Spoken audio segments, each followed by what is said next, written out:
আল্লাহ বলছেন, বান্দা তোর আমি সব দিলাম, বান্দা তুই আমাকে ভুলবি না। কেউ যেটা দেয় নাই সেটা আমি তোকে দিয়েছি। মাথা থেকে শুরু করে পা পর্যন্ত আপনি যা কিছু দেখেন না কেন সব কার দেওয়া? আসতে বলবেন না, কার দেওয়া? চোখ দিয়েছেন কে? চোখের মধ্যে পানি দিয়েছেন কে? প্রত্যেকটা দিন বান্দার চোখ থেকে 1 মিলিলিটার পানি বের হয়। এই চোখের পানিকে আল্লাহ পাক মিঠা করেছেন না লবণ করেছেন? লবণ করে দিয়েছেন। মিঠা কেন করলেন না? মিঠা করলে চোখটা জীবাণুওয়ালা হয়ে যাবে, চোখের মধ্যে জীবাণু ঢুকে যাবে, বান্দা কানা হয়ে যাবে, অন্ধ হয়ে যাবে। চোখের পানিকে আল্লাহ রাব্বুল আলামিন লবণ করেছেন, এই জন্য লবণ সমস্ত দূষিত অংশকে বের করে দেয়। আল্লাহ পাক চোখের পিছনে মেশিন সেট করে চোখের পানিকে লবণ করে দিয়েছেন। চোখের পলকটা প্রতি মিনিটে 15 থেকে 20 বার নড়াচড়া করে। এটা হলো চোখের প্রাকৃতিক ওয়াইফার। গাড়ির যেমন ওয়াইফার থাকে, বান্দার চোখের ওয়াইফার হলো এই পলক। আল্লাহ রাব্বুল আলামিন সুন্দর করে চোখটা সেট করে দিয়েছেন 2 হাড়ের ঠিক মাঝখানে, সহজে চোখে আঘাত লাগে না। এবং এই চোখটাকে আল্লাহ রাব্বুল আলামিন এমন সুন্দর করে বানিয়ে দিয়েছেন, বান্দা নিজের চোখের দিকে তাকায় দেখো, আলাম নাজআল লাহু আইনাইন। চোখের পানিকে লবণ করেছেন। আবার মুখের ভিতরে যে জিহ্বা আছে, জিহ্বার চতুর্দিকের পানিটা লবণ, লবণ না কি করেছেন বলেন? কি করেছেন? মুখের পানি, মুখের লালা, এটা কি কেমন স্বাদ লাগে? হ্যাঁ, স্বাদ লাগে? কি স্বাদ লাগে? মুখের লালার স্বাদ আছে নাকি? ভটকা, পাইনসা, কি এলাকায় কি কয়? পাইনসা কয়? আচ্ছা, যেটার কোনো স্বাদই নাই। অথচ দেখেন মুখের লালা একই দেহের ভিতরে স্বাধীন করেছেন। চোখের পানি আবার লবণ করে দিয়েছেন। আবার কানের ভিতরে যে ময়লাগুলো আছে, কানের ময়লাগুলোকে কি বলে? হ্যাঁ, কানের খোল। গরু খায়, এ কি খোল? এটা কানের ময়লা, এটাকে খোল বলে। কিন্তু কানের ময়লা এটা ময়লা নয়। যদি কোনো বিয়ারিং যদি জাম লেগে যায়, গিরিজ করে মোবাইল দিয়া যেমন সেই জঙ্গল ছাড়ায়, আল্লাহ রাব্বুল আলামিন বান্দার কানের মধ্যে আল্লাহ পাক স্থায়ী গিরিজের বন্দোবস্ত করেছেন ওই ময়লাগুলো দিয়া। এই ময়লাটা আল্লাহ পাক তিতা করে দিয়েছেন। কি করে দিয়েছেন বলেন? তিতা করেছেন। যদি না বোঝেন, একদিন একটু মুখে নিবেন, বুঝবেন যে এটা তিতা কিনা। আল্লাহ রাব্বুল আলামিন কানের এই ময়লাগুলোকে তিতা করে দিলেন কেন? বান্দা তুমি যখন নিরিবিলি যখন বিছানায় ঘুমাতে যাবে, হঠাৎ করে যদি কোনো বেলাইনের কিছু পিঁপড়া যদি তোর কানের মধ্যে ঢুকতেও নেয়, সে দেখবে ওখানে তিতা কোনো খাবার নাই, সে আবার ব্যাক হয়ে আসবে। আর যদি মিষ্টি হয়, সব পিঁপড়া সলিমুদ্দির কানে। কান ঠিক করবেন না ঘুম পারবেন? আল্লাহ রাব্বুল আলামিন কানের পাসওয়ার্ড দিয়ে দিয়েছে, সিকিউরিটি দিয়েছেন ময়লা দিয়ে। আল্লাহ রাব্বুল আলামিন কিছু ইয়ারওয়াক্স দিয়েছেন, কানটাকে সেভ করে দিয়েছেন। শব্দ যেন তোমার নষ্ট না হয়ে যায়, আওয়াজ যেন তোমার নষ্ট না হয়ে যায়। চোখটা সুন্দর করে বানিয়ে দিয়েছেন। আল্লাহ পাক লালা দিয়েছেন স্বাধীন। কেন? আল্লাহ রাব্বুল আলামিন এই জন্য দিয়েছেন, কারণ এটা যদি স্বাদ দেওয়া হতো কোনো খাবারের স্বাদ থাকতো না। আল্লাহ পাক প্রত্যেকটা জিহ্বার মধ্যে হাজার হাজার স্বাদ করির বন্দোবস্ত করে দিয়েছেন। চোখের মধ্যে দিয়েছেন 1 কোটি রং। কয় কোটি রং বলেন? 1 কোটি রং চেনার মতো চোখের পাওয়ার দিয়েছেন। আল্লাহু আকবার বলেন। আল্লাহ কি দিলেন না বলেন? আল্লাহ সব দিয়ে দিয়েছেন। আমার বন্ধুগণ, মুখের যে লালা, 24 ঘন্টা মুখ থেকে লালা পড়ে, ঘুম আসলে মনে হয় লালা থাকে না? থাকে না? থাকে কি না? বালিশটা চেক করেন, বালিশ ভিজে শেষ। বালিশ ভিজে কি শেষ হয়ে যায়। আল্লাহ পাক 24 ঘন্টা জোয়ার দিয়েছেন জিহ্বায়। মাঝে মাঝে জ্বর আসলে টের পাওয়া যায়, সব খাবার তিতা লাগে, তখন জোয়ার থাকে না। আল্লাহ বুঝায় যায়, দেখ দেখ আমি আসি না নাই। সুবহানাল্লাহ বলবেন না? আমি তোকে সব দিয়েছি বান্দা, তোর থেকে আমি যেটা চাই সেটা হলো, সবাই বলুন আলহামদুলিল্লাহি রাব্বিল আলামিন। সবাই বলুন আলহামদুলিল্লাহি রাব্বিল আলামিন আর রহমানির রহিম মালিকি ইয়াউমিদ্দিন ইয়্যাকা না'বুদু ওয়া ইয়্যাকা নাস্তাঈন ইহদিনাস সিরাতাল মুস্তাকিম সিরাতাল লাযীনা আন'আমতা আলাইহিম গায়রিল মাগদুবি আলাইহিম ওয়ালাদ-দাল্লিন। এরপরে কি? একটু জোরে বলেন, আর একটু জোরে বলেন। এই আমিন নামাজের মধ্যে আসতে না, জোরে জোরে বলার লোক আছে না নাই? মারামারি করবেন নাকি? এইগুলোর সময় এখন নয়। আমিন কেউ আসতে বলুক, কেউ জোরে বলুক, কেউ 3 রাকাত পড়ুক, কেউ 1 রাকাত বেতের নামাজ পড়ুক, কেউ 8 রাকাত পড়ুক, 20 রাকাত পড়ুক, ফরজ নামাজের পরে মোনাজাত পড়ুক বা মোনাজাত করুক বা না করুক, আমিন আসতে বলুন, জোরে বলুন, কোনো সমস্যা নাই। এই সমস্ত বিষয় নিয়ে আমাদের এখন কোনো নাটক করার সময় নাই। আমাদের একটাই কাজ হলো, আগামীর বাংলাদেশকে আমরা দেখতে চাই ইসলামের বাংলাদেশ। ঠিক কিনা বলেন?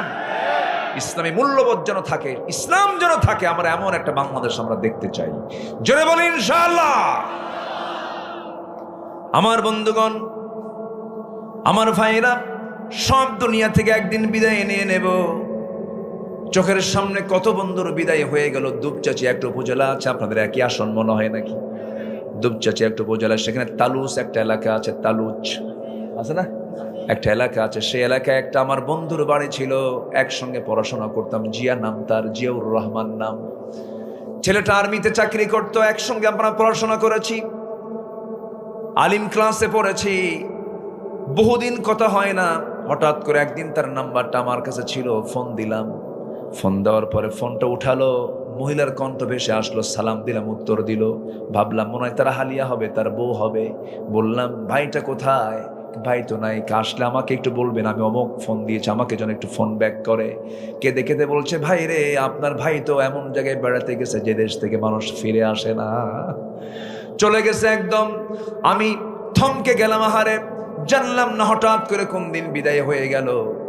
ছোট্ট একটা সন্তান রেখে চলে গেছে। এই তো দুনিয়ার নিয়ম, কখনকার পতন হবে, কখনকার মৃত্যু হয়ে যাবে, কেউ তো আমরা জানি না।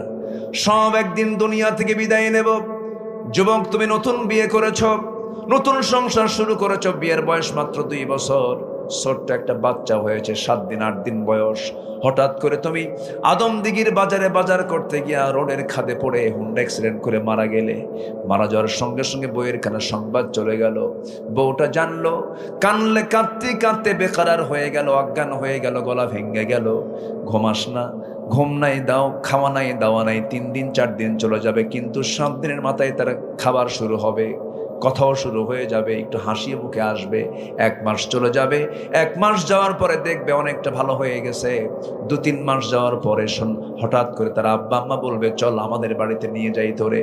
7-8 মাস হওয়ার পরে ওই বাপ মা ওই বউটাকে, তোমার সুন্দরী বউটাকে তোমার বিয়ে দিয়ে দেবে, অন্যের ঘরে চলে যাবে। নতুন স্বামী পাওয়ার পরে বলবে, ওই বাপ মাকে ফোন করে আপনার সেই স্ত্রীটাই বলে ফেলবে। যুবক, বাপ মাকে ফোন দিয়ে বলবে, আব্বা তোমরা যে সিদ্ধান্ত নিয়েছো, আমাকে নতুন করে বিয়ে দিয়েছো, আগের স্বামীর চাইতে এই স্বামীটা আমার আরো ভালো। এটাই হলো দুনিয়ার নিয়ম। আপনার জায়গা আরেকজন জায়গা দখল করে বসবে, কিন্তু পৃথিবীর সব আমাকে ভুলে গেল, যিনি একটা সেকেন্ডের জন্য যিনি কখনো ভোলেন না, কখনো ভোলেন না, তিনি আমার। চিল্লায় বলেন কে? কে কে কে? সে আল্লাহর কাছে আমরা ধর্ণা দেব, আল্লাহর কাছে আমরা বলবো, আমাদের মনের চাওয়াগুলো বলবো। হাদিসে আসছে, তোমার জুতার ফিতাও যদি ছিঁড়ে যায়, তুমি আল্লাহর কাছে বলো, আল্লাহ আমার জুতার ফিতা ছিঁড়ে গেছে। যা মনে হয় আপনি আল্লাহর কাছে বলবেন। আমাকে দেওয়ার জন্য 24 ঘন্টা যিনি প্রস্তুতি নিয়ে থাকেন, তিনি আমার কে? আল্লাহর কাছে চাবো আমরা, বেহায়ার মতো চাবো আমরা লজ্জা নিয়ে যদি চাই, আল্লাহ আমাকে দেবেন না। আল্লাহ বেহায়ার মতো চাইলে পরে বেশি বেশি দিবেন। আমরা বেশি বেশি আল্লাহর কাছে চাবো, বেশি বেশি আল্লাহর কাছে আমরা বলবো। আল্লাহ বলছেন, বান্দারে যত বেশি চাবি তুই আমার কাছে, আমি তত বেশি খুশি হয়ে তোকে আমি আরো বেশি বেশি দান করবো। যেরকম সুবহানাল্লাহ। এই জন্য আমার ভাইয়েরা, আল্লাহর পথে আমরা ফিরে আসি। মৃত্যুর কথা চিন্তা করে যখন তখন মৃত্যু হয়ে যেতে পারে। আমার যেন মৃত্যুটা নামাজের মধ্যে হয়, আমার মৃত্যুটা যেন জিকির করতে করতে হয়, আমার মৃত্যু যেন হিংসা মুক্ত হয়ে যেন হয়। আমার বন্ধুগণ, আমার নবীজি এক সাহাবীকে দেখে বললেন, এই সাহাবী জান্নাতি। পরপর 3 দিন বলেন, কয়দিন? 3 দিন বললেন। রাসূল বলছেন, এই বান্দা, এই সাহাবী আমার জান্নাতে। ওমর ফারুক মনে মনে চিন্তা করলেন, কি এমন একটা আমল করে দেখি তো। সাথে সাথে তার পিছে পিছে চলে গেলেন। পিছে যাওয়ার পরে তার আমলগুলো দেখলেন, কিন্তু তেমন ব্যতিক্রম কিছু দেখলেন না। সঙ্গে সঙ্গে ওমর বলছেন, ভাই রাসূল তোমাকে জান্নাতি বলেছেন কেন? বুঝলাম না, একটু আমাকে বলো তো, তুমি কি আমল করো, কি এমন আমল ব্যতিক্রম কোন আমল করো, আমাকে একটু বলো তো। সঙ্গে সঙ্গে সাহাবী বলছেন, শোনেন, আমার ব্যতিক্রম আমল হলো সারাদিন যত কিছু হোক না কেন মানুষের সাথে, রাতে যখন ঘুমাতে যায় তখন আল্লাহকে বলি, আল্লাহ আমার তোমার বান্দাদের সঙ্গে যত বোঝাপড়া ছিল, যত ভুল বোঝাবুঝি হয়েছে, আমি মন থেকে সবাইকে মাফ করে দিয়ে আমি ঘুমাতে গেলাম। যেরকম সুবহানাল্লাহ। আমি হিংসা রাখলাম না, ক্ষমা করে দিলাম, প্রতিশোধ নেব না, সবাইকে মাফ করে দিলাম।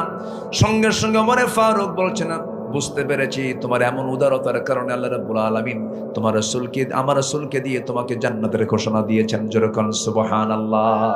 এইজন্য আমার বন্ধুগণ, তওবা করে ফিরে আসবো আমরা কার পথে? আসতে বলবেন না, কার পথে? আমাদের সবার জীবনে গুনাহ আছে না নাই? কেমন গুনাহ আছে? আছে গুনাহ আছে, গুনাহ আছে, গুনাহ আছে। আমাদের গুনাহ বড় না আল্লাহর রহমত বড়? বলেন কার রহমত বড়? বলেন আল্লাহর রহমত যেহেতু বড়, গুনাহ নিয়ে কোনো টেনশন করার দরকার নাই। টেনশন হবে ঠিক আছে, টেনশন করব, কিন্তু তওবা করব কার কাছে? বলেন আল্লাহর কাছে। আল্লাহ বলছেন, বান্দারে তওবা করবি, আমার কাছে মাফ চাবি, আমি তোরে মাফ করে দেব। জোরে কোন সুবহানাল্লাহ। আল্লাহ রাব্বুল আলামিন বলেন, التائبون العابدون الحامدون السائحون الراكعون الساجدون الآمرون بالمعروف والناهون عن المنكر والحافظون لحدود الله وبشر المؤمنين। জোরে বলুন আল্লাহু আকবার। আল্লাহ 9টা গুণ অর্জনকারীকে জান্নাতের সংবাদ দিয়েছেন। এর মধ্যে 1 নম্বর হলো তওবাকারী যারা। আমরা তওবা করব কার কাছে? আল্লাহ আরেক জায়গায় বলছেন, ইয়া আইয়ুহাল্লাযীনা আমানু তুবু ইলাল্লাহি তাওবাতান নাসুহা। আরেক জায়গায় বলছেন, তুবু ইলাল্লাহি জামিআন আইয়ুহাল মুমিনুনা লাআল্লাকুম তুরহামুন। জোরে বলুন আল্লাহু আকবার। খাঁটি মনে তওবা করো, আল্লাহর কাছে চোখের পানি ফেলে কাঁদো। তুমি কি জানো তোমার চোখের পানি, 1 ফোঁটা চোখের পানি এত মূল্যবান আল্লাহর কাছে, পৃথিবীর কোনো মানুষ তোমাকে মূল্য নাও দিতে পারে। বউ স্বামীর সামনে কাঁদবে, স্বামী বলবে মেয়ে মানুষ এমন করে কান্দেই। আবার স্বামী বউয়ের সামনে কাঁদবে, স্বামী বউ বলবে পুরুষ মানুষ এরকম কান্দে নাকি? এই পৃথিবীর কোনো মানুষ কান্নার মূল্য দেবে না, কিন্তু বান্দা যদি আল্লাহর ভয়ে 1 ফোঁটা চোখের পানি ফেলে, ওই 1 ফোঁটা চোখের পানি 7টা জাহান্নামকে নিভায়া দিয়ে আল্লাহ রাব্বুল আলামিন তার জন্য জান্নাত বরাদ্দ করে দিবেন। আমরা কাঁদবো কার কাছে? বলেন আসতে বলেন, কাঁদবো কার কাছে? ইয়াখিরুনা লিল আযকান ইয়াবকুন। আমরা আল্লাহর কাছে চোখের পানি ফেলে ফেলে কাঁদবো, ডুকরে ডুকরে কাঁদবো। ওয়াল্লাযীনা ইয়াবিতুনা লিরাব্বিহিম সুজদান ওয়া কিয়ামা। জোরে বলুন আল্লাহু আকবার। আল্লাহ রাব্বুল আলামিন বলেন, ওই সমস্ত বান্দাগুলো আমার পছন্দের বান্দা যারা রাত গভীর হলে পরে একাকী, কেউ দেখে না, নীরবে নিভৃতে চোখের ঘরের কোনায় বসে বসে ডুকরে ডুকরে সেজদার মধ্যে কান্দে। কেউ দেখে না, শুধু বান্দার সঙ্গে আল্লাহর সাক্ষাৎ হয়। আল্লাহ বলছেন, বান্দারে তুই কাউকে না দেখা শুধু আমার কাছে অগোচরে কাঁদলি, বান্দা লুকায় লুকায় কাঁদলি, লুকায় লুকায় তোর সমস্ত গুনাহ আমি আল্লাহ মাফ করে দিলাম। তুই আমার কাছে লুকে লুকে কাঁদবি, আমার সামনে লুকে লুকে সেজদা দিবি, মসজিদে গিয়ে নামাজ পড়বি, বাকি নামাজগুলো ফরজ বাদে নামাজগুলো ঘরের মধ্যে আসবি, পড়বি, তাহাজ্জুদটা পড়বি, মনে মনে আল্লাহর কাছে আমার কাছে চাবি, আমার কাছে প্রার্থনা করবি, আমার কাছে মাফ চাবি। তুই কি জানিস বান্দা, আমি তোর জন্য কত বড় দিওয়ানা, আমি তোর জন্য কত বড়, আমি তোর জন্য কত বড় উদার। তুই আমার কাছে চাইতে দেরি, আমার যেতে দিতে দেরি নাই। আল্লাহু আকবার। সবাই কি নিতে রাজি আছেন? নিতে রাজি আছেন? দেবেন কে? দেওয়ার দায়িত্ব কার? চাওয়ার দায়িত্ব কার? আমার। আমি চাবো, জোরে বলি ইনশাআল্লাহ। তওবা করব কার কাছে? আসতে বলুন না, তওবা করব কার কাছে? ছোট্ট একটা ইতিহাস মনে পড়লো, বলবো নাকি? বলবো বলবো বলবো। মায়েরা মাহফিল আসছে নাকি? আসছে। এক মহিলা সাহাবীর কথা মনে হয়ে গেল। এক মহিলা সাহাবী জিনা করে ফেলেছেন, জিনার ফলে পেটে বাচ্চা চলে আসছে। চোখের পানি ফেলে ফেলে কাঁদতে কাঁদতে বেকারার হয়ে যাচ্ছে, না হারে কত বড় ভুল করে ফেললাম। নবীর কাছে গিয়ে বলছে, হুজুর বড্ড ভুল করে ফেলেছি। কি করেছো? জেনা করেছি। রাসূল বললেন, না করো নাই, কারণ জেনার জন্য সাক্ষী লাগবে 4 জন। কয়জন লাগবে বলেন? 4 জন সাক্ষী লাগবে। রাসূল বলছেন, না করো নাই। হুজুর করেছি। না করো নাই, করেছি। 3টি বার মানা করার পরেও বলছেন, হুজুর যত বলবেন, আমি তো নিজেই সাক্ষী, আমি তো রাজ সাক্ষী, আমি নিজে জেনা করেছি। পেটে বাচ্চা আসছে নাকি? হ্যাঁ আসছে। কোনো কথা নাই। সন্তান ডেলিভারি হওয়ার পরে তুমি আসো। মহিলা চলে গেলেন। সন্তান ডেলিভারি হওয়ার 2 দিন 3 দিন 4 দিন পর নয়, মাত্র 1 দিন পর নবীর সামনে হাজির হলেন। হাজির হয়ে বলছেন, ইয়া রাসূলুল্লাহ, এই সন্তানটা ডেলিভারি হয়ে গেছে, আপনি আমার উপর আইনটা কার্যকর করে দেন। রাসূল বলছেন, সন্তান কি জীবিত না মৃত? হুজুর সন্তান তো জীবিত। কোনো কথা নাই, হাউলাইনি কামিলাইন, 2 বছর দুধ পান করাতে হবে। যাও। হুজুর বাঁচবো তার গ্যারান্টি কে? রাসূল বলছেন, গ্যারান্টি আমি দেব না, তবে আমি তোমার জন্য দোয়া করে দিচ্ছি। এবার রাসূল বলছেন, ও মহিলা সাহাবী, তুমি চিন্তা করো না, বাড়িতে চলে যাও। একটা প্রশ্ন করব আমি। আসামি বিচারকের সামনে যে বিচার চাওয়ার জন্য আসছে, কোনো পুলিশ লাগলো না, জেলখানা লাগলো না, ওই বান্দি হাজির হয়েছে একমাত্র কেবলমাত্র শুধুমাত্র কার ভয়ে? জাতিকে ভালো করার জন্য জাতির মধ্যে ঢুকাই দিতে হবে। র্যাবের ভয় না রবের ভয়? প্রশাসনের ভয় না আল্লাহর ভয়? আল্লাহর ভয় ঢুকাই দিতে হবে। জাতিকে নামাজি বানাতে হবে। যে নেতা নামাজের আন্দোলন করবে সেই নেতার পথ ধরবো আমরা। ঠিক কিনা বলেন? ঠিক কিনা? রাসূলের পকেটে 3টা জিনিস থাকতো। চিরুনি। কি? চিরুনি। এরপরে থাকতো মেসওয়াক। কি থাকতো? মেসওয়াক। আরেকটা থাকতো হলো সব সময়ের জন্য আতর। কি থাকতো? আতর। এই 3টাই কি বলেন তো? চুল এলোমেলো, চুল সোজা হয়ে গেল, কি দিয়া? চিরুনি দিয়ে। একটু মুখে গন্ধ, কি দিয়ে ঠিক হয়ে গেল? মেসওয়াক দিয়ে। একটু গায়ে গন্ধ, কি দিয়া? আতর দিয়া। রাসূল কি ছিলেন, কি টিপটপ ছিলেন, আর তার উম্মতরা গাঁজা খায় সিধ হয়ে পড়ে থাকে, ওটার পিছনে পাগলগুলো যায়। এগুলো কিচ্ছু না, ধরে টরে মাথার চুল টুল কেটে দিয়ে সব ঠিকঠাক করে দেওয়া দরকার। ঠিক কিনা? এগুলো বদমাইশ, এগুলো এগুলো এগুলো ভণ্ড। এগুলোর ধারে পাশে আমরা যাবো না। জিকির করবো কার? বলেন, জিকির করবো কার? এক জায়গায় না সব জায়গায়? বিপদে পড়লো কার জিকির? আসিয়া আলাইহিস নাম শুনছেন? আসিয়া আলাইহিস, আসিয়া, আসিয়া কার বউ? বলেন কার বউ? ইমান আছে না নাই? আজ তো ইমান আছে না নাই? আর আজকে বহু ইউসুফের বইয়ের ইমান নাই। বহু ইউসুফের বইয়ের ইমান নাই। ফেরাউনের বইয়ের ইমান থাকে, ইউসুফের বইয়ের ইমান। আপনার স্বামীর নাম কি? কি ইউসুফ, কিন্তু বইয়ের কোনো ইমান নাই। হাইরে মার্কেটে যায়, কিছু যুবক আছে দুষ্ট, নিজের বউকে পরপুরুষকে দেখাতে খুব স্বাচ্ছন্দ্য বোধ করে। একটু সুন্দরী বউ হলে পরে সাজগুজ কইরা বলে, যাও আমার বন্ধু আসছে, একটু ওয়েলকাম জানাও। এই দেখতো রে, আমার বউটা দেখতে সুন্দর না? কত বড় বাটপার! এই আছে না নাই? চরিত্রহীন এগুলো। আবার দেখবেন কিছু কিছু আছে বউকে আবার হুন্ডায় চড়ায়। সে হুন্ডা নর্মাল হুন্ডা না তো, R15। প্যাসেঞ্জার সিট হলো 3 তলা আর ড্রাইভিং সিট হলো আন্ডারগ্রাউন্ড। ব্যাস, হুন্ডার 3 তলায় উঠায় দিল বউরে। চোখ সাজায়া, ভ্রু সাজায়া, ঠোঁট সাজায়া, আশকারা মাস্কারা সব লাগায়া, লাল লিপস্টিক লাগায়া, লাল শাড়ি পরায়া, চুলটা ছেড়ে দিয়া, চুলের ডিজাইন হলো লাল, নীল, কালো, বিভিন্ন কালার, ভেড়া মডেল। আছে না এরকম? আছে না? আর যুবকদের পোশাকগুলো কি দেখছেন? যুবকদের পোশাক, মেয়েদের রুচিও তো এখন নাই, রুচির মহামারী এখন। রুচি আর নাই। ছেলে পেলে পছন্দ এমনি ভালো কোনো ছেলেকে পছন্দ করে না। কোন ছেলে পছন্দ করে? যাদের প্যান্টের হাঁটু ফাটা। প্যান্টের কি ফাটা? হাঁটু ফাটা প্যান্ট। আব্বা খুব ভালো, ওর না হাঁটু ফাটা প্যান্ট, খুব রুচি, খুব রুচি। এই হলো অবস্থা। মাথার চুলগুলো দেখছেন যুবকদের? কিছু কিছু মাথার চুলগুলো দেখছেন? এই দিকে চুল নাই, পিছনেও চুল নাই, চামড়া বের করা। মাথার উপরে সামান্য কিছু চুল আছে, সেন্ট মার্টিন দ্বীপ।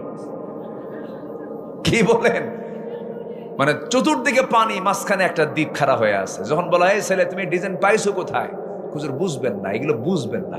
কোথায় পাইছো? কও মেসি। তুমি কি নেইমার? তুমি কি কুত্তা? জোরে কর না আউযুবিল্লাহ। এগুলো করব না আমরা। যুবকরা এগুলোর সঙ্গে যাবা না। পোশাক সুন্দর করে ফেলো, মাইন্ডটাকে সেট আপ দাও ইসলাম দিয়ে। মাইন্ড সেট আপ দিবা কি দিয়া? ইসলাম দিয়ে। ফরম্যাট সাজানো ইসলাম দিয়ে। ইসলাম দিয়ে সাজানো জীবন গ্রহণ করো, তোমার জীবনটা ফুলের মতো সুন্দর হয়ে যাবে। আল্লাহ কবুল করুন, জোরে বলি আমিন। আসিয়া কার বউ? বলেন কার বউ? ইমান হারা হয়েছে? ইমান হারা হয় নাই। আর এখনকার স্বামীগুলো বউটারে হুন্ডায় চড়ায়, হুন্ডায় চড়ে হোন্ডার তো আওয়াজ নাই। আগের তো ইয়ামাহা হোন্ডার যুগে তো ভট ভট ভট ভট আওয়াজ ছিল। এখন তো দামি যতই হোন্ডা হোক না কেন আওয়াজ তো কম। এখন আওয়াজ না হলে তো বউ দেখবে না কেউ। এখন এই আওয়াজটা তৈরি করতে হবে কেমনে?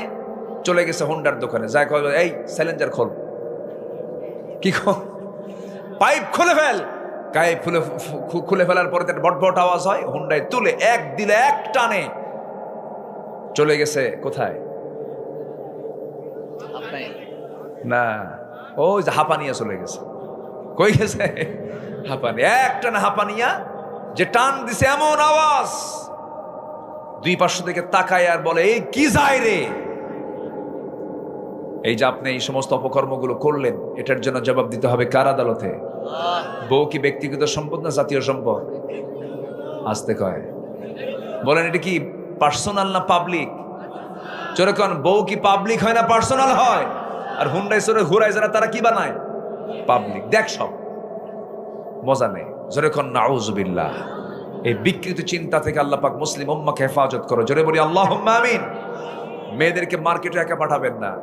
মেয়েদের হজে একা যাওয়া জায়েজ না। হজে একা পাঠাবেন কেন? আপনি স্বামী আছেন, আপনি যাবেন না? আপনি ভাই আছেন যাবেন, বাবা আছেন যাবেন। মেয়েদেরকে একা কখনো পাঠানো ঠিক না। তো মেয়েরা তো রাজরানী, তাদের সাথে একটা হেল্পার থাকবে, চাকর থাকবে, বাপ, ভাই, চাচা, মামা, জামাই, একটা মাহরাম সাথে থাকবে। মেয়েরা একা যাবে না কোথাও। মেয়েদের যে একটা হেল্পার কে দিয়ে দিয়েছেন? কে দিয়ে দিয়েছেন? আল্লাহ দিয়ে দিয়েছেন। মেয়েরা কখনো একা যাবে না। কিন্তু মেয়েরা ঢং ঢং করে মার্কেটে চলে যায়, স্বামীকে ধমক দিয়ে বলে তুমি কি বুঝো কিছু?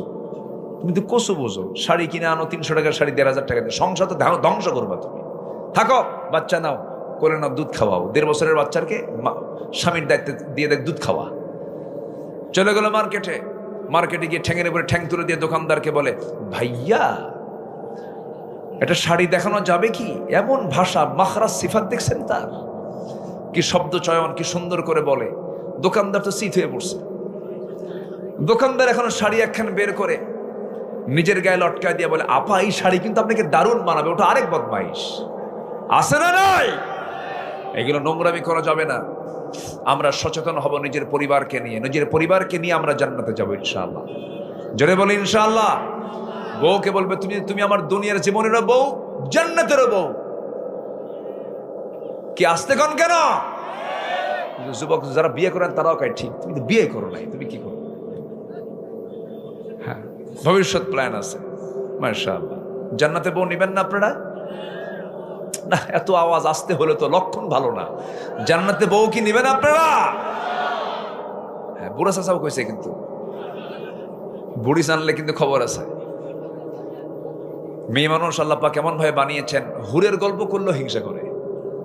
জান্নাতে হুর দেবে এই গল্প যদি করা হয় তাও হিংসা করে। অতএব এই হুরের গল্প যদি করতেই হয় সকালবেলা করবেন, রাত্রেবেলা যেন করেন না। রাত্রে বিছানায়, একই বিছানায় শুইয়া, চাদরের নিচে শুইয়া যদি গল্প করেন হুররা জান্নাতে অনেক সুন্দর হবে, আল্লাহ পাক অনেক নিয়ামত দিয়েছেন, আস্তে করে সে আরেক দিকে কায়তে হবে, তুই ওই দিকে হইয়া হুর নিয়ে শুয়ে থাক। কি কথা কি বুঝতেছেন আপনারা? এজন্য আল্লাহ পাক কি যে নিয়ামত দিয়েছেন স্ত্রীর ভিতরে, মাওয়াদ্দাত ওয়া রাহমা। আল্লাহ পাক স্ত্রীর ভিতরে দিয়েছেন ভালোবাসা এবং রহমত। যখন আল্লাহু আকবার। বউকে বলবেন আসিয়া হও। কি হও? আসিয়া হও। আসিয়া কার বউ? এরপর ইমান আছে না নাই? আর আমরা ইউসুফের বউ হয়েও আমার মায়ের আপনি ইমানদার হতে পারছেন না, আপনি ইমানদার হবেন। জোরে বলি ইনশাআল্লাহ। আসিয়া আলাইহিস সালামকে বলা হলো, ফেরাউন বলল আসিয়া দিন ছাড়ো। আসিয়া কয় তোমারে ছাড়বো, ইমান ছাড়বো না। জোরে কোন সুবহানাল্লাহ। আমি তোমারে ছাড়বো, ইমান ছাড়বো না। আমি তোমাকে সম্মান করি, কিন্তু এই প্রস্তাব তুমি আমাকে দিও না। ফেরাউন বলল আমি জল্লাদ ডাকবো। ডাকো। ডাকা হলো, বলা হলো তোমাকে টুকরো করা হবে, 2 টুকরো করে দুনিয়া থেকে বিদায় করা হবে। আসিয়া বলছেন তুমি আমাকে মৃত্যুর হুমকি দেখাও, আল্লাহ পাক আমাকে নাকের মধ্যে জান্নাতের ঘ্রাণ দেখায় দেন। যেরকম সুবহানাল্লাহ। আল্লাহ ইতিহাসে কি নাম রেখেছেন আসিয়ার, কোরআনে তার নামটা আসছে, তার দোয়াটা আসছে। সুবহানাল্লাহ বলেন। আল্লাহ পাক তার দোয়া এমন ভাবে পছন্দ করেছেন যে কোরআনের মধ্যে তার দোয়া তুলে ধরেছেন। যখন ফেরাউন তার জন্য জল্লাদ পাঠায়া দিয়া 2 টুকরো করে দুনিয়া থেকে বিদায় করে দেবে, জল্লাদ সামনে রেডি। ফেরাউন বলছে আসিয়া তোমার সঙ্গে আমার কোনোদিন গন্ডগোল ছিল না, তোমার সঙ্গে আমার কোনোদিন লাগেও নাই, সাংসারিক জীবনটা ভালোই ছিল। আসিয়া সব ঠিক থাকবে, তুমি আমার ফার্স্ট লেডি অফ ইজিপ্ট, আমার পরেই তোমার দাম, আমি তোমাকে সব সম্মান দিয়েছি, দয়া করে মুসার দিনটা ছেড়ে দাও। আসিয়া বলছেন, এটা মুসার দিন নয়, এটা আমার আল্লাহ তাআলার দিন, আমি ছাড়বো না। সঙ্গে সঙ্গে ফেরাউন কি করলো, জল্লাদকে রেডি করে বলল, করাত দিয়ে মাথা ধর।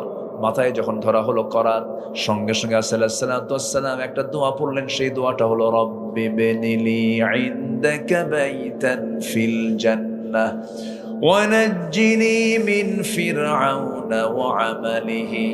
আয় আল্লাহ তাআলা, তুমি আমার জন্য জান্নাতের মধ্যে একটা ঘর দিবা। কয়টা ঘর দিবা বলেন? একটা ঘর। দুইটা ঘর চান না, একটা ঘর চেয়েছেন।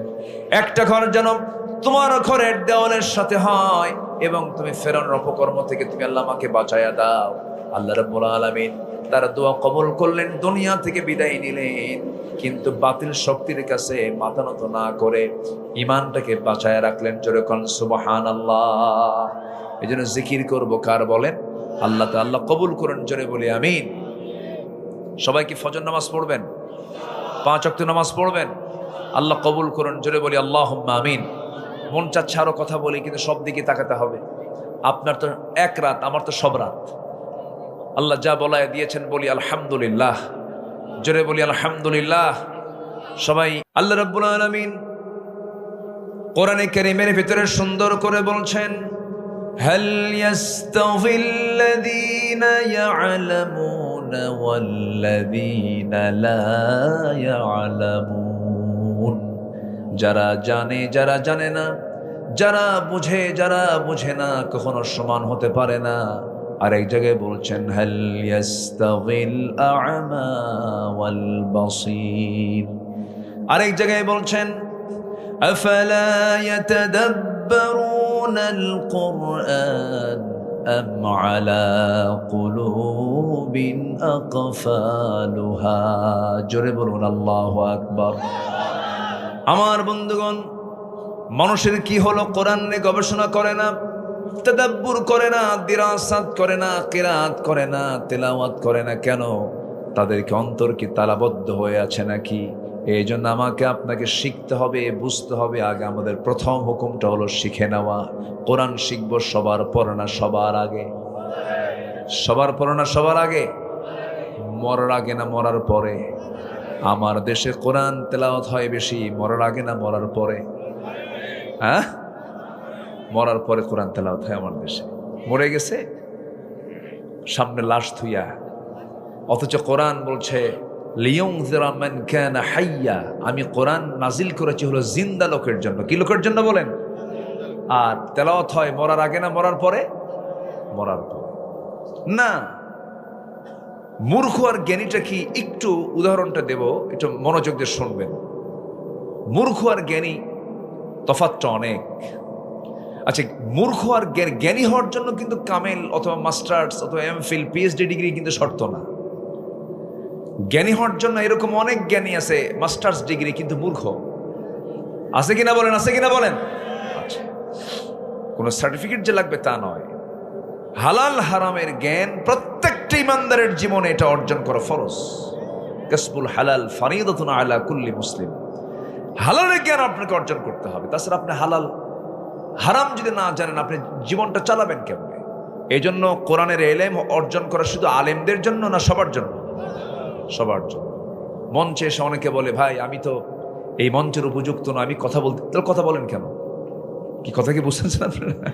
তো বিষয়টা হলো সবার জন্য জানতে হবে। মুসলমান শিখতে হবে, জানতে হবে। সম্মানিত ভাইয়েরা, এক জ্ঞানী আর মূর্খ ওরা পাশাপাশি বসেছে, বাহাস।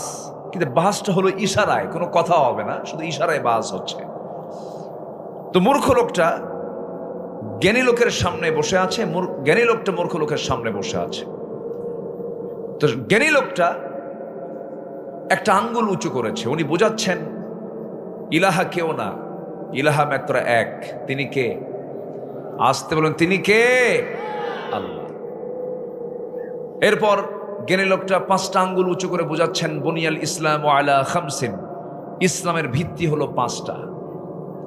আচ্ছা, এরপরে জ্ঞানী লোকটা তিনি তার ব্যাগে থাকা একটা ডিম সামনে বের করে রাখলেন। উনি ইশারায় এই 3টা কাজ করলেন।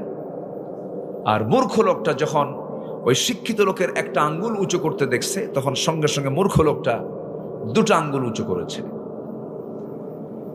শিক্ষিত লোক যখন তার 5টা আঙ্গুল উঁচু করেছে, তখন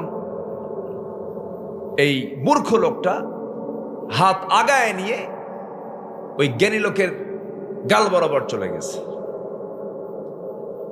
এরপরে জ্ঞানী লোকটা যখন তার ব্যাগের ভিতর থেকে যখন ডিম বের করেছে, তখন সে তার ব্যাগ থেকে একটা পেঁয়াজ বের করেছে। এখন ইশারায় বাহাস শেষ, এবার বলা হলো, জ্ঞানী মানুষ আপনি এটা কি বুঝালেন? জ্ঞানী বলছে, আমি আর কি জ্ঞানী, এই লোকটা আমার চাইতে বেশি জ্ঞানী। কেন? আমি যখন ব্যাগ থেকে আমি যখন আমার হাতের একটা আঙ্গুল উঁচু করেছি, বুঝিয়ে দিলাম যে ইলাহা মাত্র এক, সে সঙ্গে সঙ্গে 2 নখ উঁচু করে বুঝাই দিল ইলাহা 2 জন হবে না, ইলাহা মাত্র একজনই হবে। ও আমার উত্তরটাকে মজবুত করে দিয়েছে। জ্ঞানী লোকের চিন্তা। এবার বলছে, আমি যখন 5 আঙ্গুল উঁচু করলাম, তখন বুঝাই দিলাম ইসলামের ভিত্তি হলো 5টা। সে আমার উত্তরকে মজবুত করে সে আমার হাতের দিকে, আমার দেহের দিকে আগায় নিয়ে আসছে। হাতের 5টা আঙ্গুল চপটাঘাত করতে চাচ্ছে, মানে বুঝাই দিচ্ছে এর চাইতে যে বেশি বলবে তাকে থাপ্পড় মেরে সোজা করে দেওয়া হবে। জ্ঞানীর চেতনা এটা। এবার বলা হলো, আমি যখন ডিম বের করে বুঝালাম পৃথিবী ডিমের মতো গোলাকার, তখন সে আমার সামনে পেঁয়াজ বের করে বলছে পৃথিবী শুধু ডিমের মতো গোলাকার নয়, এটাকে আমি পেঁজের মতো স্তরে স্তরে 7টা আসমান জমিন বানিয়ে দিয়েছি। ঠিক আছে, 7টা আসমান জমিন আমি বানিয়ে দিয়েছি। সম্মানিত ভাইয়েরা, সম্মানিত বন্ধুগণ, এখন মূর্খকে বলা হলো, আপনি বুঝলেন কি? মূর্খ বলে, আমি বুঝলাম সে যখন আমার সামনে 1 নখ উঁচু করেছে, আমি ভাবছি সে আমার একটা চোখ কানা করে দেবে। তো সঙ্গে সঙ্গে আমি 2 নখ উঁচু করে বুঝাই দিলাম, তুই তো আমার 1 চোখ কানা করবে, আমি তোর 2 চোখই কানা করব। যখন সে আমার সামনে 5টা আঙ্গুল দেখলো, ভাবলাম সে আমাকে মনে হয় মারার জন্য প্রস্তুত নিচ্ছে। তখন আমি ভাবলাম, তুই মারার আগে আমি থাপ্পড় মেরে তোর গাল লাল করে দেব। যখন সে আমার সামনে একটা ডিম দেখলো, আমার কাছে অপমান বোধ হলো, তখন আমার ব্যাগের ভিতর থেকে আমি একটা পেঁয়াজ বের করে বুঝাই দিলাম, তোর ওই ডিমটারে আমার এই পেঁয়াজ দিয়ে ভাইজা বুঝে খায় শেষ করে দেব। তাহলে জ্ঞানীর চেতনা আর মূর্খের চেতনা কি কখনো এক হতে পারে? আসতে বলবেন না, পারে? পারে না। আজকের মাহফিলের আমার আলোচনার প্রথম মেসেজটা হলো, আমরা এখানে জ্ঞানী হতে এসেছি, শিখতে এসেছি। আমরা সারা জীবন শিখব।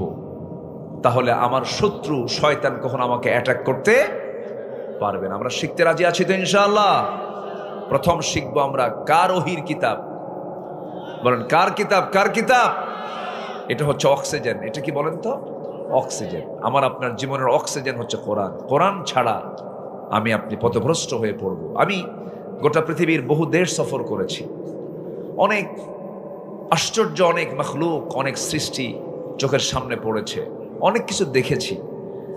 আল্লাহর যত সৃষ্টি আছে, যতটুকু আমার চোখে পড়েছে, আমার কাছে যতটুকু আশ্চর্য মনে হয়েছে, এর চাইতে অত্যাশ্চর্য মনে হয় আল্লাহর কালামে কোরআন।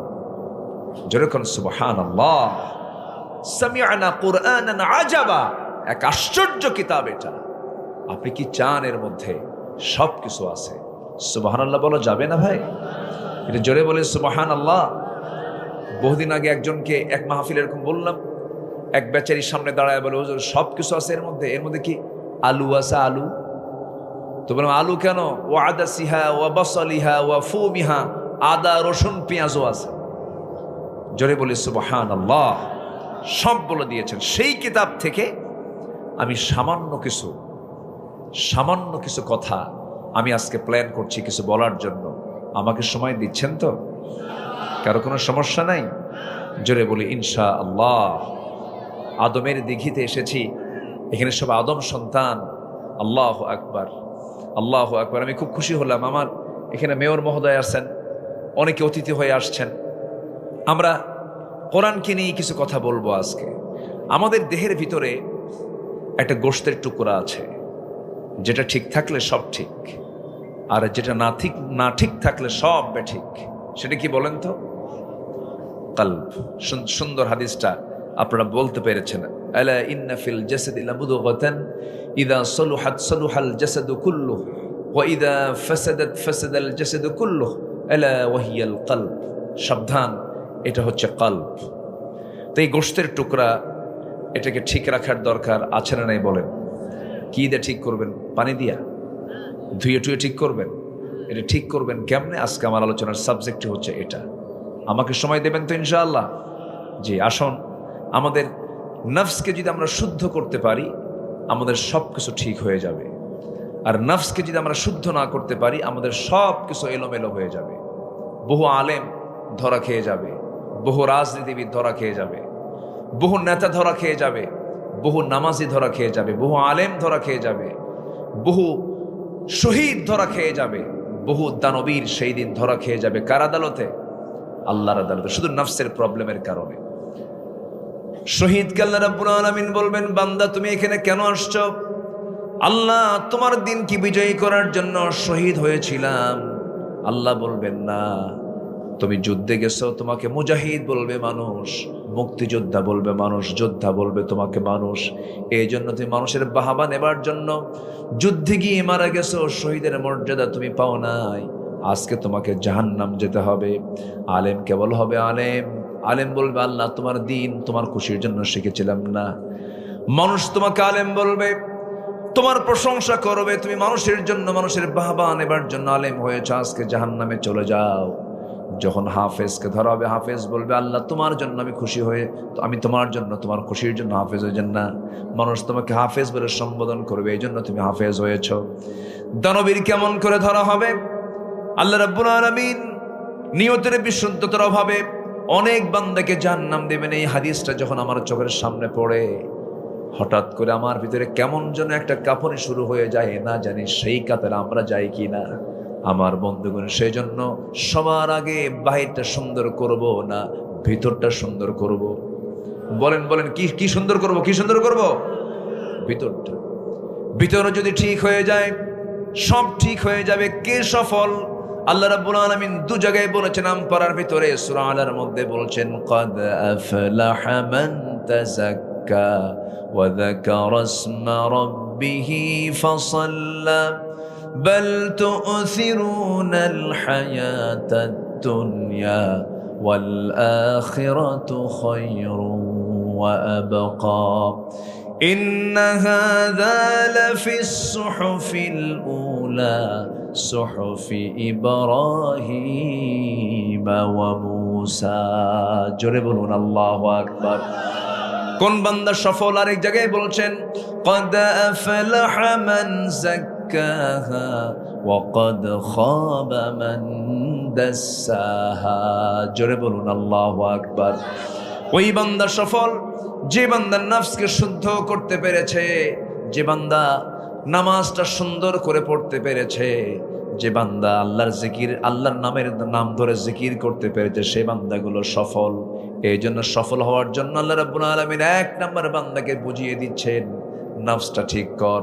নফসকে ভালো কিছু চায় না, কি বলেন? নফসের মধ্যে হিংসা ভরা, নফসের মধ্যে অহংকার ভরা, নফসের মধ্যে মারাত্মক কুচিন্তা ভরা, অবৈধ কামনা বাসনা দিয়ে ভরা।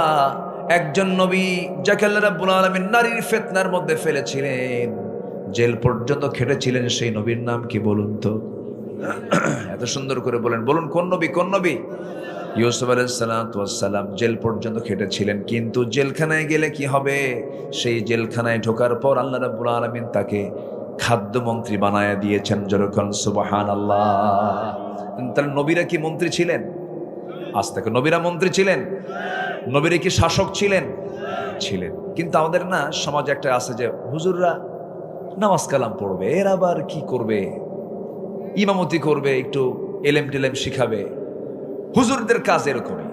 বহুদিন আগে এক মাহফিলে গেছি আমি, একটা ছোট্ট ছেলে আমার দিকে বারবার তাকায় আছে, 8 থেকে 9 বছর বয়স। তো আমি বলছি, বাবা তুমি আমার দিকে তাকায় কি দেখো? হুজুর, আমি ভাবছিলাম হুজুররা ভালো, কিন্তু হুজুররা ভালো না কেন? হুজুররা বিয়ে করে আবার বাচ্চাও হয়। কি কথা কি বুঝতেছেন আপনারা? মানে আমাদেরকে মানুষ না দেখতে চায় যে আমরা যেন মানে এগুলো নিয়ে আমাদের কোনো হেডেক থাকার কথা না, আমরা যা করি। ওরা মদের দোকান দেবে, আমরা যা দোয়া করে আসবো, এরকম একটা চিত্র তারা দেখতে চায়। আচ্ছা বলেন তো, রসুল নামাজ পড়বেন আর আবু জেহেল রাষ্ট্রের মধ্যে মদ আর জুয়ার কারবার করবে, রসুল কি থাকতে পারবেন? এটা এটা কি মেনে নেওয়া যায়? মানে মেনে নেওয়া যায়? বুঝতে হবে সমাজের নেতৃত্বে ভালো মানুষ আসা দরকার। আমাদের দেশে কোনো কিছুর অভাব ছিল না, এখনো অভাব নেই। অপার সম্ভাবনার দেশ বাংলাদেশ, কোনো অভাব নেই আমার দেশে। কে বলেছে অভাব আছে? কাতারে আমার একটা সফর ছিল, কাতারে। সেই কাতারের একটা প্রোগ্রামে আমি গিয়েছিলাম, মাহফিল কিছু ছিল, কোনো গাছগাছালি নাই, শুধু মরু আর মরু। ছোট্ট একটা দেশ, কোথাও কোনো গাছ নাই। একটা গ্রিন জোন দেখলাম, কিছু গাছ লাগানো। এখানে গাছ হলো কেমনে? নিচের দিকে তাকায় দেখি গাছ ঠিকই আছে, কিন্তু গাছের প্রত্যেকটা গোড়ায় গোড়ায় স্যালাইন লাগানো। স্যালাইন লাগানো বুঝলেন কি? পানির লাইন লাগানো। আর প্রত্যেক দিন বিকেলবেলা হেলিকপ্টার দিয়ে, বিমান দিয়ে সেখানে পানি গাছের আগায় আগায় পানিগুলো দিয়ে কোনো মতো গাছগুলোকে বেঁচে রাখে। আর আমার দেশের আবহাওয়াটা দেখেন, একটা বাচ্চা পেয়ারা খেলো, বিচি সহ পেয়ারা, সেই বিচিটা বাড়ির পিছনে গিয়ে সে টয়লেট ছাড়লো, সেই বিচি থেকে গাছ হলো, সেই গাছে আবার পেয়ারা ধরলো, সেই পেয়ারা আবার খাইলো। আমার দেশের মাটিটা দেখছেন আপনি? এই মাটি সোনার চেয়েও খাঁটি, সব ছিল। কিন্তু ওই যে স্বাধীনতার স্থপতি, যার প্রশংসা, আমরা দেশ স্বাধীন করে আমরা কোনো কিছুর খনি পাই নাই। মানুষ দেশ স্বাধীন করে পায় তেলের খনি, গ্যাসের খনি, সোনার খনি, আর আমি পাইছি চোরের খনি। কি করে তারা জীবন বাজি রেখে রাস্তায় নামলো, জীবন দিল। শোনেন, জীবন দেওয়া সহজ না। যত রক্ত লাগে দেব, প্রয়োজনে লোক পাঠাবো, আমি যাব না। এই জাতীয় লোক কম না বেশি বলেন তো? আমার সন্তানরা সব মাঠে নেমেছে, কি পরিমাণ ত্যাগ তাদের। ভাবছিলাম যুবকরা মনে হয় শেষ হয়ে গেল, না, জাতে মাতাল। তাহলে ঠিক একদম দুপুরবেলা যে গণভবনে মুরগির রান খাইছে, খাইছে না? খাইছে না? খাইছে না? এজন্য আমি বলতে চাই, যুবকরা তোমরা কান খাড়া করো। আগামীর সমর্থন হবে তারুণ্যদের সমর্থন। তোমরা সিদ্ধান্ত নিতে ভুল করবে না। সৎ, যোগ্য, অযোগ্যদের নেতৃত্বে বাংলার জমিন আমরা বাস্তবায়ন হতে দেব না। এটা যেন আমাদের সিদ্ধান্ত হয়। আল্লাহ কবুল করুন।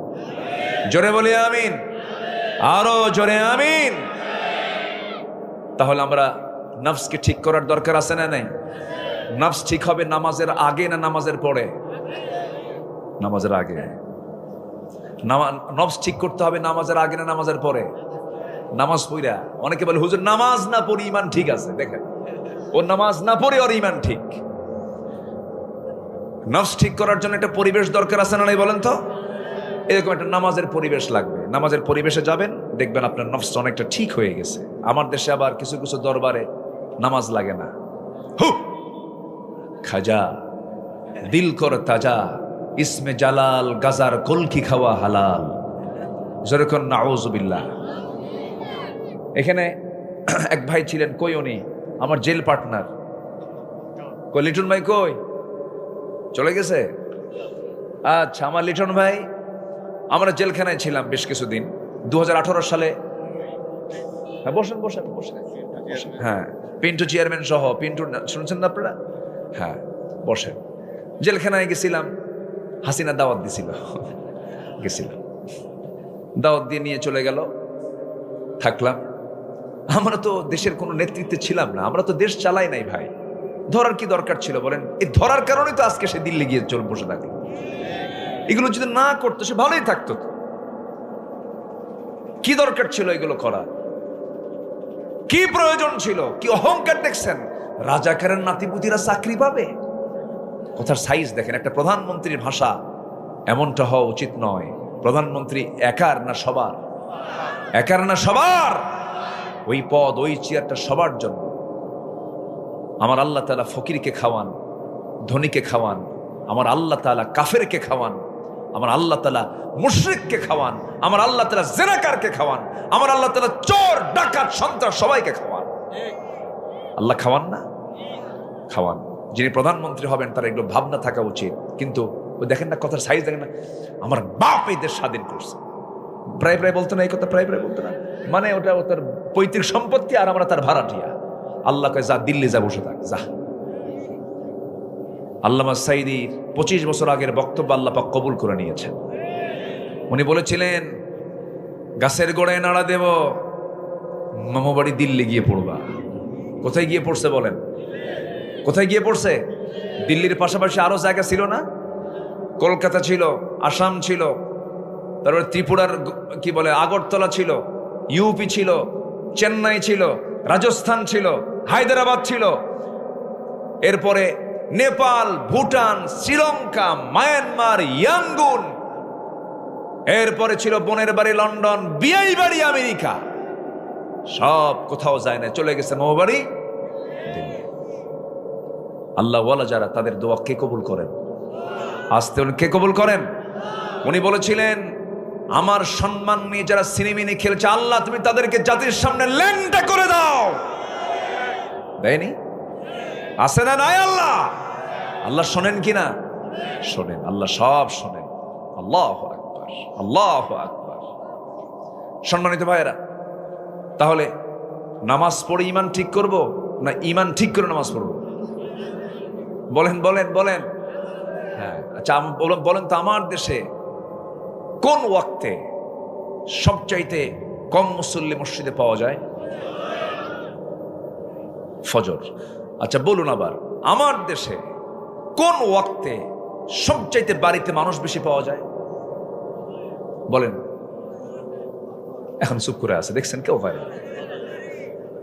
তাহলে ফজর ওয়াক্তেই মসজিদে কম মুসল্লি, আবার ফজর ওয়াক্তেই বাড়িতে মানুষ বেশি থাকে। তাহলে মানুষগুলো বাড়িতে বসে কি কামটা করে? কি করে? কিন্তু আল্লাহ বলছেন, আসসালাতু খায়রুম মিনান নাওম, ঘুম থেকে কি নামাজ উত্তম। ঘুমায়। মনে আছে কি আপনাদের, কোন এক শুক্রবারে মাঝখানে ভূমিকম্প হলো? শুনছেন আপনারা? একটু টেরও তো পাওয়ার কথা। ধাক্কা মারছেন একটা। এই ধাক্কা কার? বলেন, এই ধাক্কা কার ধাক্কা? আল্লাহর ধাক্কা। কি সহজ না জটিল?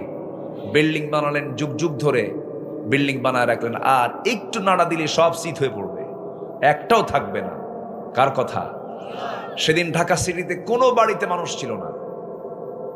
একটা ঢেউ দিয়ে গেছে আল্লাহ, একটা ঢেউ, একটা নাড়া দিয়ে গেছে, একটা বাড়িতে মানুষ নাই। যখন বাড়ি থেকে নামছে, পায়ে জুতা ছিল? এখানে কি কোট টাইটাই ছিল? কিছু ছিল? কেমনে দৌড় মারছে? যা ছিল সাথে মারছে দৌড়। দৌড় মেরে বাড়ি ঘর যা আছে সব থুইয়া রাস্তার ফকির। মাত্র কয়েক সেকেন্ডের কিসের ফকির? কন রাস্তার ফকির। আচ্ছা, এই যে বের হলো ঘর থেকে 10:30টার দিকে, কার ভয়ে? আল্লাহ। ভালো করে কোন আল্লাহর ভয়ে বের হয়েছে? আল্লাহর ভয়ে বের হতো কোন সময়? ফজরে। বলেন, আল্লাহর ভয়ে বের হতো কোন সময় বলেন তো? ফজর। ফজরে বের হয় নাই দেখেই তো মরার ভয় দিছে এখানে আল্লাহ। বের হও, যা। মনে হয় রাগ করতেছেন আপনারা। যদি ওই দিনের ভূমিকম্প, মাঝে মাঝে চিন্তা করি জানেন, ওই দিনের ভূমিকম্প যদি 11 সেকেন্ড 10 সেকেন্ড না হয়ে যদি মোটামুটি 1 মিনিট যদি থাকতো, 5.7 মাত্রায় যদি ভূমিকম্প হতো, ঢাকার যে ক্ষতিটা হতো আগামী 100 বছরও তা পূরণ হতো না।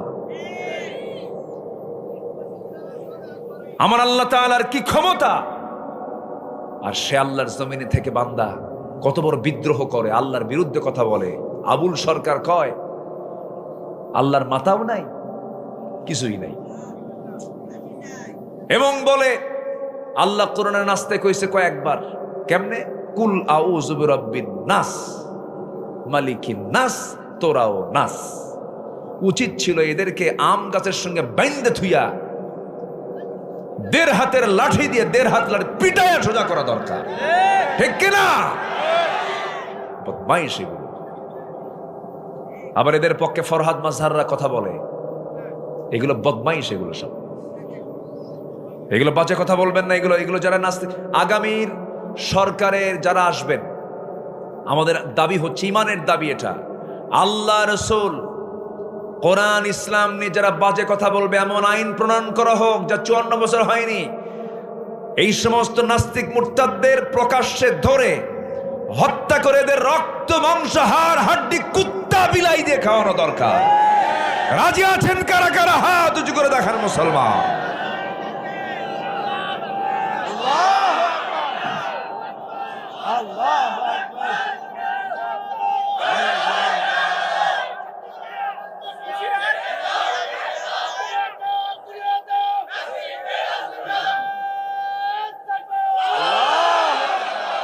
জোরে বলি আমিন।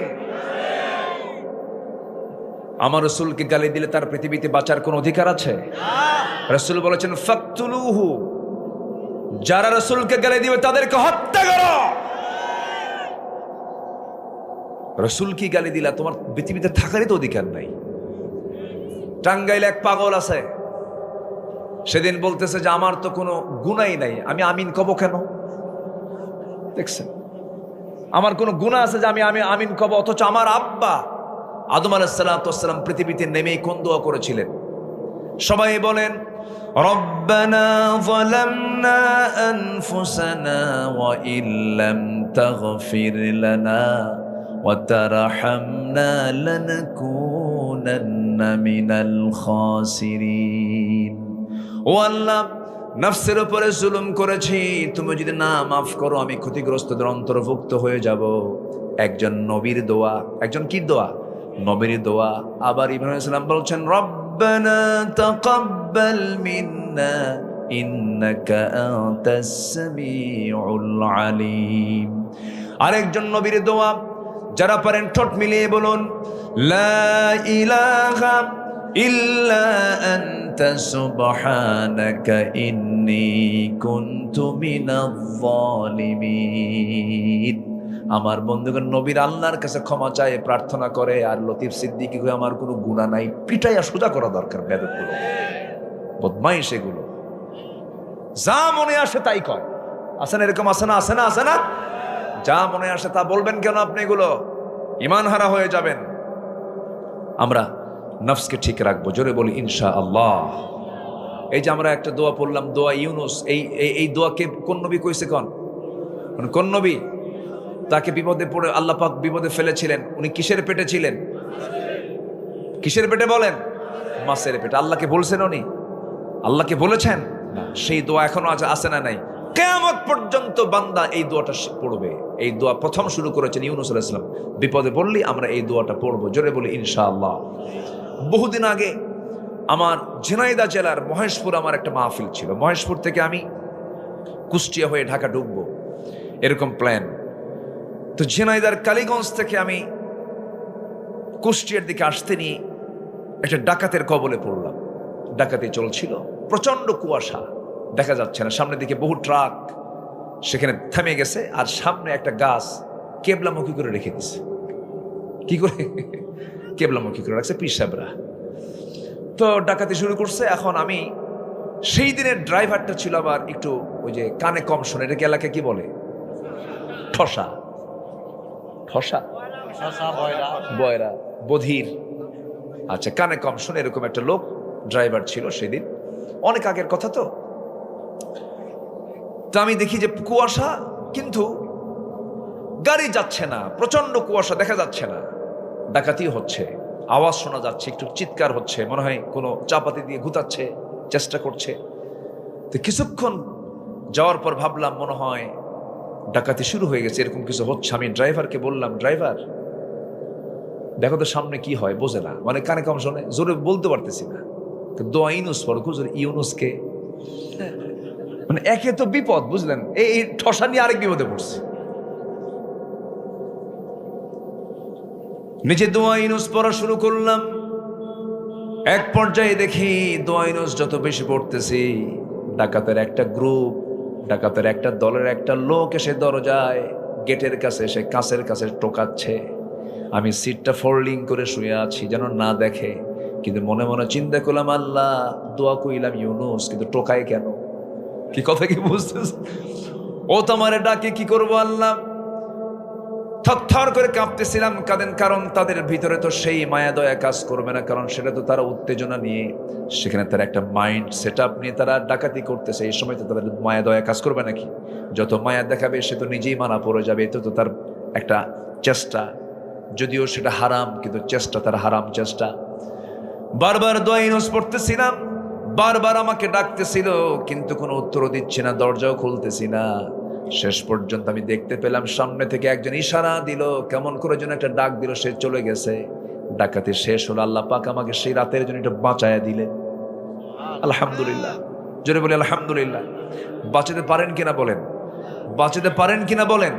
কে বাঁচান? আজ তো কে বাঁচান, কে বাঁচান, কে বাঁচান? আল্লাহ বাঁচান। আল্লাহর কাছে চাবো আমরা, আমাদের দায়িত্ব আল্লাহর কাছে চাওয়া। আল্লাহর দায়িত্ব হলো আমাকে দিয়ে দেওয়া। আমি চাবো, আমাকে দেবেন কে? চাওয়ার কাজটা কার আর দেওয়ার কাজটা কার? চাইতে দেরি কিন্তু দিতে দেরি নয়, কিন্তু আমরা তো চাই না। বারবার মেয়ে হয়, 4টা মেয়ে হওয়ার পরে মেয়ের মা বলে আল্লাহ তোমার চোখ কানা, তোমার কাছে কি চাবো? আর রহিমউদ্দিন বাড়ির 4টা ছেলে, আমার বাড়ির 4টা মেয়ে, ওই বাড়ির 2টা ছেলে আমার বাড়ির দিলিত হয়ে যেত। দেখছেন কি চিন্তা, দেখেন অঙ্ক দেখেন ওর, এরকম আছে কিনা বলেন? এইরকম করে আল্লাহর কাছে চাইলে হবে না, আল্লাহর কাছে চাইতে হবে চাওয়ার মতো করে। আল্লাহ রাব্বুল আলামিন বলছেন, বান্দারে তুই যদি আমার কাছে চাওয়ার মতো চাইতে পারিস, তোর চাইতে দেরি হয়ে যাবে, আমি তোকে দিতে আমার দেরি হবে না। জোরে কোন সুবহানাল্লাহ।